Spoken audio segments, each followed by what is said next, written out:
Hello, good morning. Welcome to Gaming Insight Daily for Thursday, August 7th, 2025. I'm Steve Saylor. This is your sometimes daily show of gaming news, accessibility news, or updates about my life. I have coffee in my Minions mug today. I apologize for no episode yesterday because I needed to sleep in. We recorded some Dungeons and Disableds one-shot stuff, and that went till about almost 2 a.m. So I needed to sleep in. That was what yesterday was. But today we're going to be watching the Nintendo Indie World Direct that was announced 2 days ago, and it's apparently only a 15-minute direct. So we're going to react and watch the whole entire thing. I've got it ready to go right now because it started about 20-ish minutes ago. So I'm a bit behind, but you know I'm trying to start my day.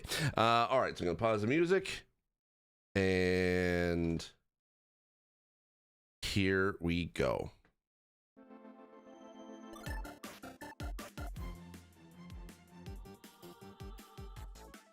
I like that they use the light bulb as the sort of the logo for this, as part of the logo. It's pretty cool. Oh, what's this? Oh, for the creators of Shovel Knight. Ooh, what do we got here? This is very Game Boy kind of vibes.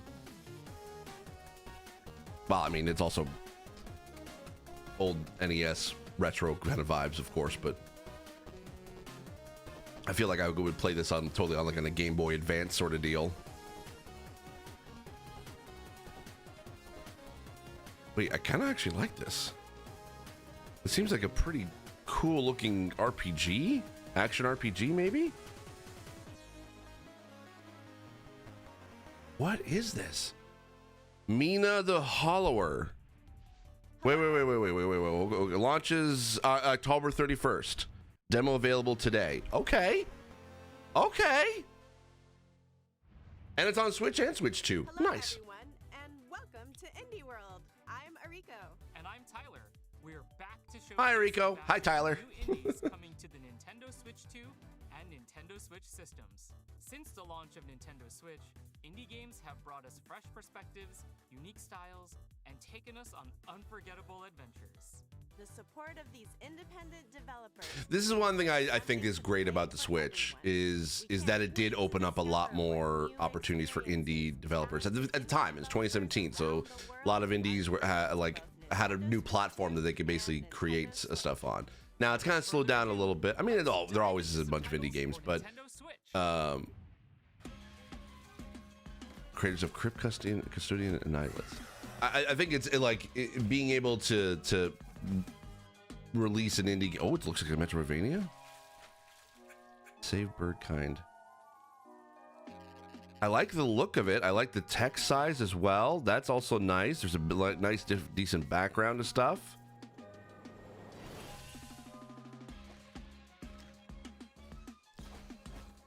Okay, I mean, looks creepy, but looks.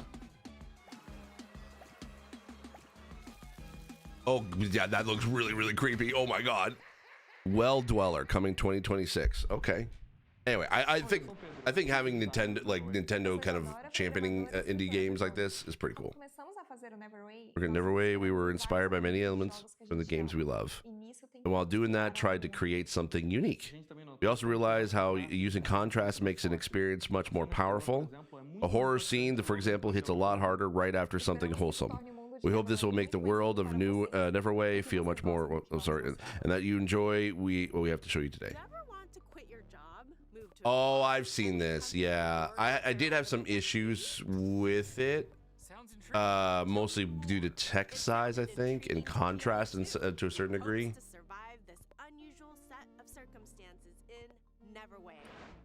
Yeah, I think this is it looks cool. The art style is gorgeous, but the contrast in some of the colors is kind of hard to see. I get what they're going for, but I think if there was like an outline or like a shader or something that makes the enemy or the enemies and characters stand out against the background, probably would be great. But again, I don't want to necessarily sacrifice the style of the artwork that they're going for. Not at all. Along Along the way, she'll meet a variety of charming characters, each with their own unique routines and story to follow. It definitely has a cool Friends, look. romance, or deceive them to unlock buffs and combat abilities to help you on your journey. Okay, I might have to give this immortal herald thing a whirl.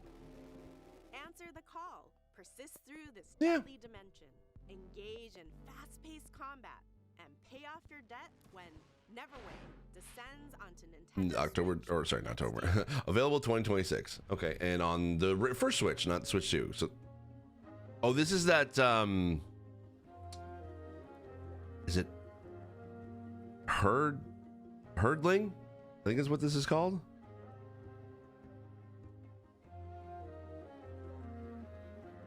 It's pretty cute. I'll give it that. Looks to be kind of a pretty wholesome game. Or maybe not.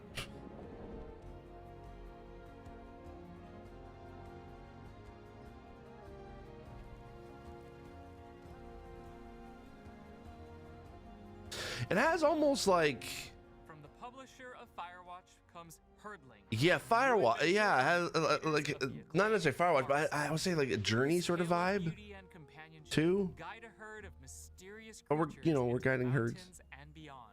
The journey will be challenging but breathtaking as you The thing is, though, the thing that I'm worried about this kind of game is that we all used to hate escort missions in games, and this game literally is an escort mission. Known as calicorns, and So, You'll also encounter eerie dangers. so I'm gonna be like, really? Environmental puzzles as you There's gonna be that moment where I'm just gonna be like, that one of those sheep's gonna die. It's just inevitable with just me in escort missions. I'm just not gonna be great at it. embark on a tale of trust and survival when Herdling climbs onto Nintendo Switch August Okay, in about 2 weeks. begin later today on Nintendo eShop. Nice, and it's gonna be on the original Switch, so it's playable on both Switches. Window seat or aisle? I'm always an aisle guy. Gotta be an aisle guy because it gives me extra room, leg room. Lone Wolf or Life of the Party? Ooh, now that's a tough one. Well, That actually is a tough one. of decisions. I Lone Wolf. Where you organize groups of people according to their preferences. You're in charge of who sits where. Play seating matchmaker to please. Okay, you get to pick. Oh, this is driving my like a little bit of an OCD brain to be like, okay, I want to organize people based on on their style and their likenesses. Everyone has a seat at the table. Piece together these satisfying puzzles at your own pace and unlock fun new scenarios like bus rides, banquets, limo rides, and more. I do have very particular seating things that I would need to see. I would never take the middle seat. I would never take the middle seat in a 3-seater. No, you take the end so that way there's another seat available, that there's a seat buffer between you. Bigger. That's just no. Why would you do that? Why would you put a person in the middle seat? Brand new opportunities for mischief. Use the cat customizer to give your kitty a fresh new look. Oh, this is Or Little Kitty Big even City. recreate your Nice. favorite fur ball. Once you're looking meowvelous, head out into the city. Okay. to explore I don't mind a good like solid like even cheesy pun, but that was just bad. Meowvelous. That's stretching it a bit. Puppy pal, or strut your stuff for the fanciest Whoa. feline celebrity in the whole wide city. With a cat Those cats are like very, that, very, it's a very, good very, thing you very can also fancy. unlock additional camera mode features to capture it all. I'm sadly allergic to cats. Jeez, That's not a cat pun. you gotta be kidding me. The Kid- Little gotta be Kitty kidding Big me. City free picture perfect update launches on Nintendo Switch. this Oh, year. okay. So it's an update for it. Okay. I was like wondering. I'm like, I thought it was out already. We hope you're looking forward to the Nintendo Switch games you just saw. Next up, let's take a look at some indies bound for Nintendo Switch 2. Here we go. Okay. I didn't realize they were going to separate it out like that. Oh, this is that. I can't remember what it's called, but that content creator. Put on a brave face, squad up with your friends, and hop into the diamond. Now I understand why this is for Switch 2, because that multiplayer would be better. Content warning. Content warning. That's it. Yeah. Courage. That had a lot of interest for a while. The old world. I never got it. See, these kind of games I would love to play, but I just never have really anyone to be able to play them with, like on stream. So I just never, like that and Peak is going on right now. But the idea of basically, yeah, you create videos based on going down on the surface to just find creepy, crawly monsters, whatever, and then you upload them to SpookTube. So it kind of has almost like a ghost investigation kind of vibe. But what could possibly go wrong? Fame and misfortune await in content warning. Content warning. Oh, next year. Okay. And Nintendo Switch next How's it gonna play on Nintendo Switch? The internet's Wi-Fi is not great. I'm Kenny Sun, and today I'm excited to share Ball Pit. It's an action roguelite that fuses elements inspired by some of my favorite games, like Hold Down, Vampire Survivors, and Loop Hero. I'm working with an amazing team of artists who have brought the world to life with a beautiful low polypixel art style, as well as composer Amos Roddy, whose pulse-pounding soundtrack locks you into the rhythm. I wonder why they're captioning this. We can't wait to share with you all. Like I mean, hey, that's great for deaf and hard hearing. I'm just like, normally whenever they caption stuff in Nintendo, it's usually because you can't really understand them or they're speaking a different language. So, this looks so chaotic that I don't know if I'll be able to see what the heck is going on. Similar to like Vampire Survivors. Experiment with powerful and unexpected synergies to blast your way through the pit. Collect resources as you progress to build out new Balbalon with over 70 distinct buildings, earning you additional power-ups, bonuses, characters, and more. Oh. Each region of the pit offers its own special set of hazards. Okay, so it has challenging foes and mighty screen-filling bosses. This pit is packed. Fortunately, you'll meet other treasure hunters along the way. Interesting. So it's kind of like a camp builder survival sort of thing, but also is like an old style arcade. So go out and create. I wonder if this is going to be coming out to mobile or if this is out on mobile, because this looks like a really interesting mobile game. Oh, Switch 2 this fall and Nintendo Switch October 15th. Oh, so they don't even have a release date for Switch 2. Interesting. Oh, Ultimate Sheep Raccoon. I remember this.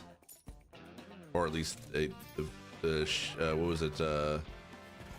Chicken Horse? Is that what this was originally called?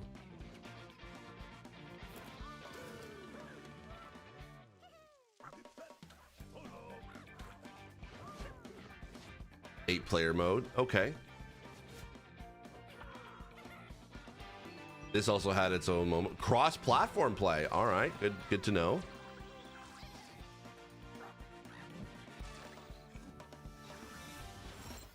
Ultimate Sheep Raccoon. I mean, it's Nintendo Switch 2 and Nintendo Switch. Winter 2025. So, okay, coming out this year still. I'm new from Toe. I'm Kai. This game, Glaciered, was inspired by the rich ecosystem and climate of Japan. For the music, we use voices creatively to aid immersion to help players. Okay. It's a chill, nature-inspired world with a challenging twist. I swear, I'm not trying to skip the captions. They're fast. Hope you enjoy the story told from the point of view of an evolved swan species or avian species.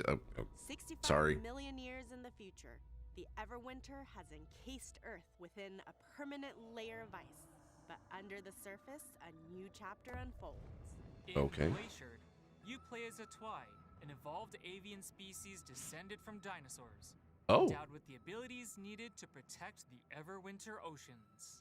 These stunning underwater worlds are full of mysteries that are waiting to be explored. Interesting about the UI. I mean, it's a bit small and hard to see in contrast. Marine beasts in real-time combat, unleash melee and ranged attacks, along with. And there's a lot of effects on screen.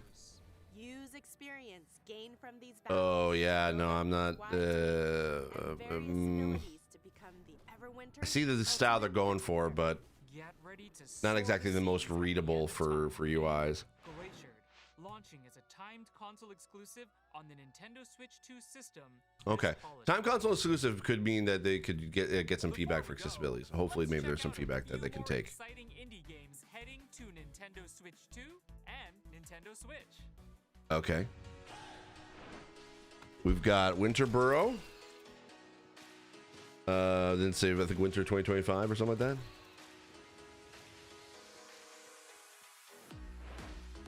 Undusted Letters from the Past, available October 2025. Oh, you get to clean artifacts or antiques. Tiny Bookshop, available later today. I've heard good things about, not as a good thing, but I've heard a lot of people like interested in this one. So I'm like, I kind of want to run a tiny little bookshop. And it's available today. So, hey, there we go. Caves of Cued, available winter 2025. Strange Antiquities, available September 17th, 2025. Pre-orders available now. I like that. Has a very kind of like D&D fantasy vibe. Opus Prism Peak is available fall 2025. Don't know what any of this is.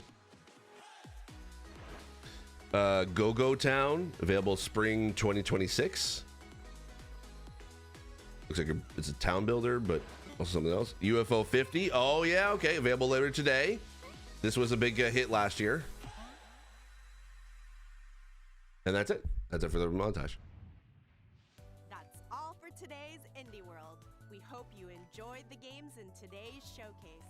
A big thank you, as always, to our indie community and partners for bringing their craft, adventures, and imaginations to players on Nintendo Switch 2 and Nintendo Switch. Follow our official Indie World account to stay up to date on the latest news from Indie World. Until next time, happy gaming!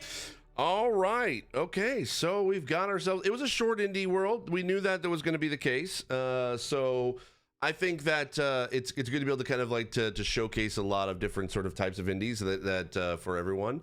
There's some games that like indie games are kind of like hit or miss for me. There's some that I really would look forward to playing, and there's some that I just don't. And that's the thing. Again, I always say whenever there's a showcase or a direct or any type of kind of state of play, what have you, they're always trying to be able to hit the most common denominator of as many folks as possible. Some games hit with some folks, some games don't. So you can never really like. I don't mind when people like review and give scores for showcases and directs, but I think it's all subjective. It's only just based on games that you are interested, like that you're interested in, and that can vary across the board. So don't take like sort of a common review score from everybody. Find out what games will look best for you, and then review that based on that. But beyond that, I think that the first one, Nina, if that was Nina, like I think that one looked pretty interesting because it hit that sort of, again, that Game Boy kind of vibe that I was interested in. And then Herdling looks, I mean, we've seen that before, so that looks pretty cool. Funny enough, we did not see any Hollow Knight Silksong once again, and I know that probably people are going to be upset about that. And here's the thing. We already got news that it's going to be at Gamescom, playable at Gamescom, not only at the Xbox booth, but apparently just either yesterday or today, there was a flyer thing that came out from Nintendo that had Silksong also available to play at Gamescom. And I'm sad I'm going to miss it. I would love to have been able to try out a bunch of these games, especially Silksong, at Gamescom. Someday I'll make it to Gamescom, but it won't be this year. But so I think that we'll finally, hopefully by Gamescom or opening night live, we'll finally get a release date, and it will be this year because Xbox is saying it's going to be out by the time the Xbox ROG Ally is going to be coming out. So here's hoping. But I also didn't think that it would be in the indie world. I think Nintendo kind of has a very specific sort of marketing beat for this version of the Switch, or Switch 2 specifically.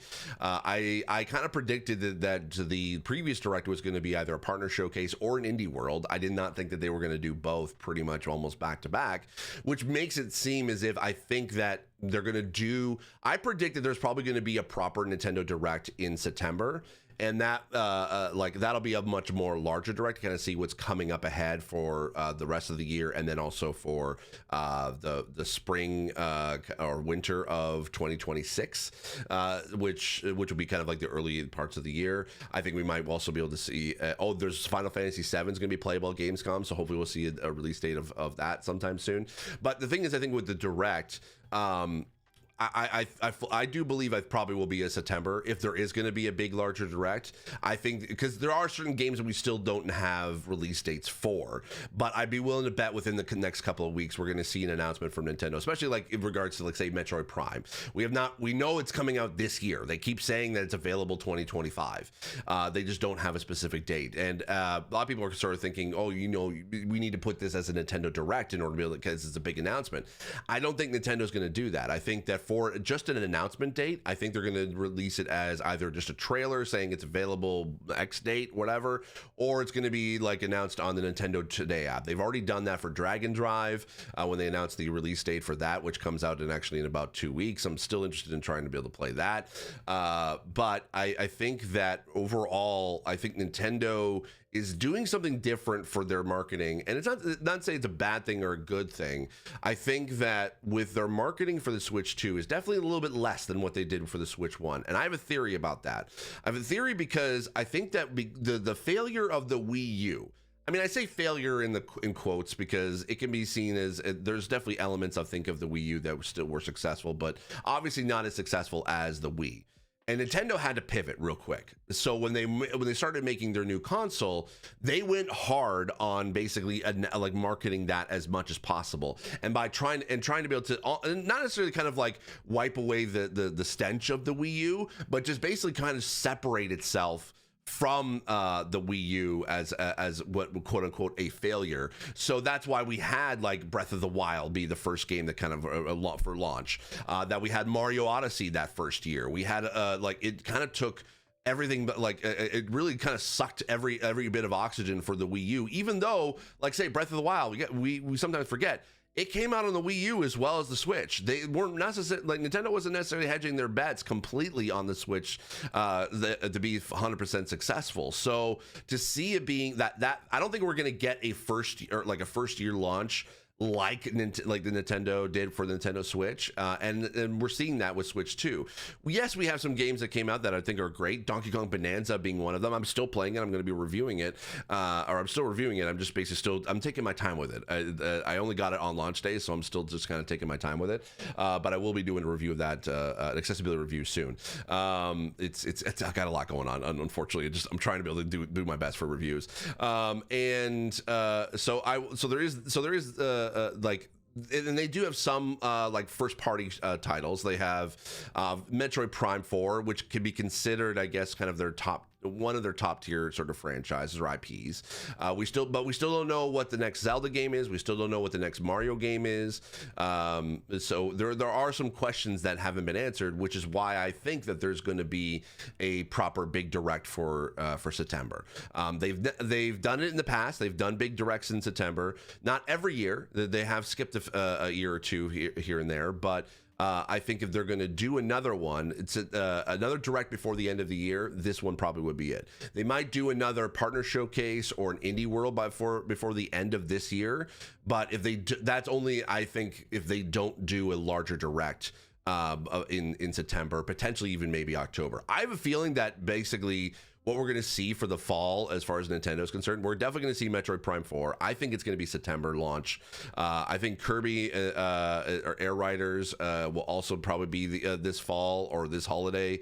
I'm hoping that it won't be October because there's a lot of large games coming out in October. I think that was sort of like what people thought the original release date was going to be for GTA 6. And then once GTA 6 got delayed, everything just kind of swarmed October. So I hope that Nintendo, for their sake, that they'll sort of avoid that sort of crowded month and basically go September or potentially even November. I think that November will probably be a good time also for Metroid Prime 4 too. So I think September, November, either or, if they're going to release it this year, and potentially maybe even other like Silksong will probably be. I'm guessing maybe October too. I think they'll probably might do that, and also Final Fantasy VII Remake. We'll see what that's gonna be like. That's kind of always been up in the air, but we knew it's coming, and now that there's a demo for it. So I think the future of Nintendo, like their directs and what they're gonna announce and marketing, is gonna be different this time around for the Switch 2 than they do with the Switch. I think they're kind of going with, if it ain't broke, don't fix it. Just basically continue the best they can. Sure, I think that they kind of were confusing with a lot of with a lot of like price differences for the Switch 2 and the games like the games for Switch 2, and a lot of people sort of say like I think that they kind of stepped on the rake a little bit for their marketing for the launch of the Switch 2, but I think that there was a lot of external circumstances that kind of affected that. So the thing is with Nintendo, you never know. Nintendo good at Nintendo. They don't follow a lot of logical marketing sort of beats. So a lot of what I say could be potentially wrong. Actually, the fact that I thought that there was going to be a partner direct or an indie direct or indie world showcase this past week or so, when people are sort of thinking it was a direct. That's the first time I've ever been right about a Nintendo thing, I think. So we'll see. Maybe that streak continues. I didn't think that they were going to do both, but they did both, and I'll take it. I'll take that as a win. I'll take that as I got it right, and we'll see if maybe September Direct is going to be possible, and maybe I'll be right again. Who knows? Anyway, what did you think of the indie world? What are your thoughts? I would love to be able to kind of hear what is any game that kind of interests you? Did you think it was lame? Did you think there was something that kind of you might be interested in playing or checking out? Please let me know in the comment section down below. And that's going to be it. Thanks so much for watching, and I should be able to see you all tomorrow. Take care. Bye-bye.